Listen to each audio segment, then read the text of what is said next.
2 দফায় তেলের দাম বাড়ানোর পর বিদ্যুতের দাম বাড়িয়েছে সরকার। এ নিয়ে সাধারণ মানুষের মধ্যে অস্বস্তি কাজ করলেও সরকারের নতুন নির্দেশনায় জনমনে কিছুটা স্বস্তি নিয়ে আসছে। বিদ্যুতের প্রিপেইড মিটারের মাসিক অতিরিক্ত চার্জ প্রত্যাহার করেছে সরকার। এতে দেশের প্রিপেইড বিদ্যুৎ ব্যবহারকারীদের দীর্ঘদিনের অভিযোগ ও আর্থিক চাপ কিছুটা কমবে, এমনটাই বলছে সরকার।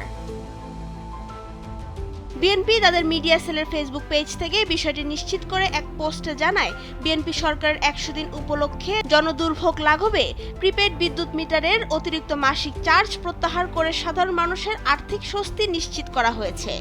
এছাড়া 3 জুন মিডিয়া সেলের অন্যতম সদস্য সাইরুল কবির খানও বিষয়টি নিশ্চিত করেন। উল্লেখ্য, বর্তমানে প্রিপেড মিটারে প্রতি কিলোওয়াটে মাসিক ডিমান্ড চার্জ 42 টাকা এবং সিঙ্গেল ফেজ মিটারে 40 টাকা পর্যন্ত ভাড়া দিতে হয়। এসব চার্জের সঙ্গে আরও 5% ভ্যাট যুক্ত থাকায় মাসিক বিদ্যুৎ বিলের ওপর অতিরিক্ত চাপ তৈরি হচ্ছিল বলে ভোক্তাদের মধ্যে দীর্ঘদিন ধরেই অসন্তোষ ছিল। ডেস্ক রিপোর্ট, সময়ের আলো।